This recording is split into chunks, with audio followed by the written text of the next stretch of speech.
मोरांबा या मालिकेच्या 4 नोव्हेंबरच्या भागामध्ये सगळेजण रमाला समजवत असतात की काहीतरी गडबड झाली असेल, अक्षयरावांची काहीतरी मजबुरी असेल म्हणून ते आले नसतील. आता पंकजाका म्हणत असतात, हे बघ ते ना असं काही करणार नाही, त्यांच्याबद्दल तू निगेटिव्ह विचार करू नकोस, कोणत्या तरी अडचणीत ते अडकले असतील आणि म्हणून ते हे सगळं करत असतील, तू उगाच स्वतःला त्रास करून घेऊ नकोस असं म्हणत सगळेच जण आता रमाला समजवत असताना मंगल म्हणते, हो कारण जावई बापू असं काही करतील याच्यावरती माझा विश्वास नाहीये. मंगलसुद्धा सगळं समजून सांगत असते. इकडे अक्षयची अवस्था खूप बिकट असते. त्याला आता सीमा डोक्यावरती हात ठेवून म्हणते, बाळा दुखते का खूप? याच्यावरती अक्षय म्हणतो, आई मी रमासाठी एक ग्रीटिंग बनवलेलं आहे, ते ग्रीटिंग देशील का मला? याच्यावरती सीमा म्हणते, बाळा कुठे आहे ते ग्रीटिंग? आणि सीमा उठते आणि इकडे तिकडे पाहायला लागते आणि म्हणते, नाही रे इकडे कुठेच तू सांगतोस तसं ग्रीटिंग नाही आहे. अक्षय म्हणतो, अगं आई मी आत्ता तिकडे ग्रीटिंग ठेवलं होतं असं म्हणत अक्षय उठण्याचा प्रयत्न करत असतो तर त्याला उठता येत नसतं. सीमा म्हणते, बाळा तू स्वतःला त्रास करून घेऊ नकोस बरं, हे बघ तू बरा झालास ना की ते ग्रीटिंग बघ आणि नंतर ते शोध असं म्हणत ती आता इकडे अक्षयला समजवत असते. तोपर्यंत रमाला इकडे आता सीमा कॉल करते आणि म्हणते, रमे अगं ए रमे. यावरती रमा म्हणते, काय झालं आई? सीमा सांगते, अगं अक्षयचा आपला ॲक्सिडेंट झालाय. धावत पळत रमा आता मुकादमांच्या घरी येते तर आई आजी तिला म्हणतात, हे सगळं तुझ्यामुळे झालं रमा, तू या सगळ्याला कारणीभूत आहेस असं म्हणत ती रमाला ब्लेम करते. रमासमोर पाहते तर काय, अक्षयच्या फोटोला हार घातलेला पाहून रमा एकदम हपकून जाते आणि ती मटकन खाली बसते. आता हे रमाचं नसून हे अक्षयचं स्वप्न असतं. अक्षय स्वप्नातून जागा होतो आणि विचार करतो, जर माझी काही झालं तर रमाला काय होईल, माझ्या माघारी रमाची अवस्था काय होईल बरं. तोपर्यंत इकडे आता रेवा खाली उतरत असताना जान्हवी तिला धडक देऊन बेधडक वरती जाते. त्यावरती जान्हवीला आता बघत रेवा म्हणते, आई आजी अहो काय यायचं? आई आजी म्हणतात, तू तिच्याकडे लक्ष देऊ नकोस, मूर्ख आहे ती मुलगी. पण जान्हवी धावत पळत इकडे आता आलेली असते आनंदकडे आणि आनंदला सांगते, तुम्हाला माहिती आहे का मी ते गाडीवरचं स्टिकर कुठे बघितलं? आनंद म्हणतो, काय बोलतेस तू? यावरती जान्हवी सांगते, मी तुम्हाला म्हटलं होतं ना की मी त्या गाडीवरचं स्टिकर बघितलं, तर त्या गाडीवरचं स्टिकर कुठे बघितलं मला आठवलेलं आहे. आनंद म्हणतो, स्टिकर कुठे बघितलंस? जान्हवी सांगते, अहो रेवाच्या आईच्या कारवरती मी ते बेबी स्टिकर बघितलं. आता मात्र रेवा गडबडते, आता ह्या जान्हवीचं काय करू, हिने तर सगळं सांगूनच टाकलंय असा विचार करत रेवा आता विचारच करत बसते. तोपर्यंत इकडे जान्हवीने सत्य सांगितल्यामुळे रेवाची अवस्था खूप बिकट झालेली असते. आता रेवापर्यंत पोलिसांचा पंजा पोचणार. रेवा गडबडते, रडतच आपल्या आईकडे जाते. आईला म्हणते, असा प्रकार घडलाय, म्हणजे मीच अक्षयला उडवलंय, पण त्या मूर्ख जान्हवीने तुझ्या कारवरचं स्टिकर पाहिलंय, आता काय करू मम्मा मी? यावरती आता मात्र रेवाची आई सांगते, हे बघ तू काळजी करू नकोस, मी आहे ना, मी बघते काय करायचं ते, तू फक्त आणि फक्त शांतपणे राहा. पण तू अक्षयला का बरं उडवलंस? तू त्याच्यावरती प्रेम करतेस ना? यावरती रेवा म्हणते, हो पण ना तो रमाला आणायला चालला होता आणि तो रमाला आणायला जर गेला असता ना तर रमा या घरात आली असती आणि माझं सगळं प्लॅनिंग फ्लॉप झालं असतं, म्हणून मी हे फक्त केलं असं म्हणत आता इकडे रडतच रेवा सगळं आईला सांगते. त्यावरती तिची आई म्हणते, काळजी करू नकोस, मी आहे ना, मी तुझ्या पाठीशी ठामपणे उभी आहे, तू बिलकुल काळजी करू नकोस. मग ती रेवाला जवळ घेते आणि रेवाच्या चुकीच्या कारस्थानामध्ये तिच्या चुकीच्या गोष्टींमध्ये तिची आई तिची साथ द्यायला तयार होते.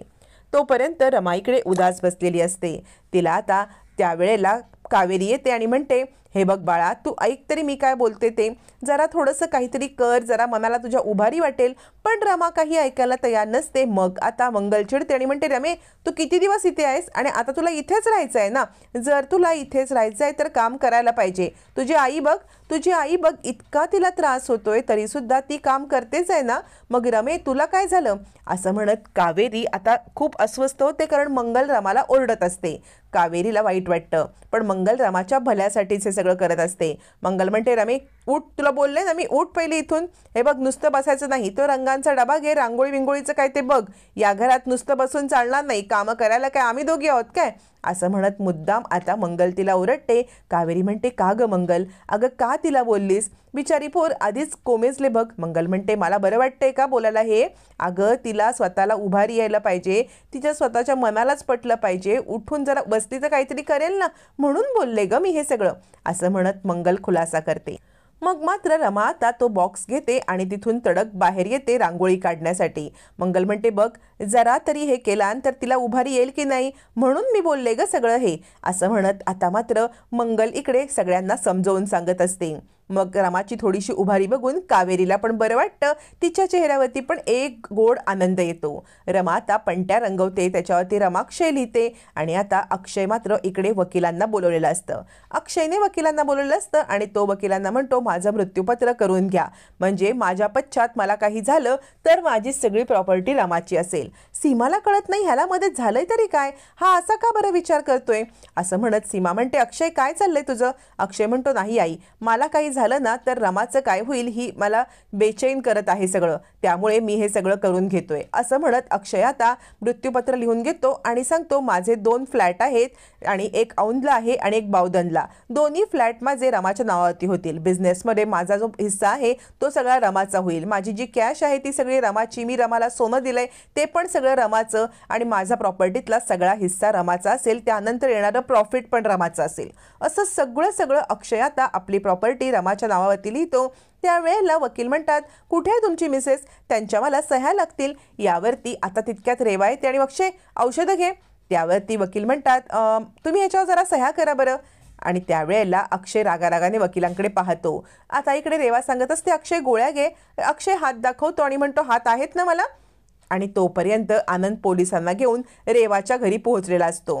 रेवाच्या आईला पोलीस सांगतात की अक्षय मुकादम यांचा जो खून झालाय ना, म्हणजे त्यांचा जो खुनाचा प्रयत्न केलाय किंवा त्यांचा जो ॲक्सिडेंट झालाय तो तुमच्या कारने झालाय. याच्यावर रेवाची आई, मला काही माहीतच नाही असं म्हणते आणि सांगते, माझा जनरली ड्रायव्हर कार चालवतो, त्याच्याकडून काही घडलं असेल तर विचारते, असं म्हणत रेवाची आई आता आपल्या ड्रायव्हरला बोलवते आणि काय रे तू काही केलंस का, असं म्हणत त्याला खडसावते. मग मात्र ड्रायव्हर आपला गुन्हा कबूल करतो आणि म्हणतो, हो बाईसाहेब, माझ्याकडून चुकून झालं हे सगळं, असं म्हणत ऑलरेडी रेवाच्या आई मोहिनीने मॅनेज केल्यामुळे आता इकडे ड्रायव्हर असं बोलत असतो. आणि ती म्हणते, काय रे, ज्या अक्षय मुकादमांनी माझ्या मुलीला सहारा दिला, माझ्या मुलीला पडत्या काळामध्ये मदत केली, तिच्या जीवावरती त्यांच्या जीवावरती उठलास, तुला लाज नाही का वाटत, असं म्हणत ती आता लाज वगैरे काढत वेड्यासारखं काहीतरी बडबडत असते आणि आपल्या ड्रायव्हरला या सगळ्यात अडकवते आणि म्हणते, याला घेऊन जा बरं, याला घेऊन जा इथून, अजिबात याच्याबद्दल मला काही वाटतच नाहीये, याने अक्षय मुकादम यांना उडवण्याचं काम केलं.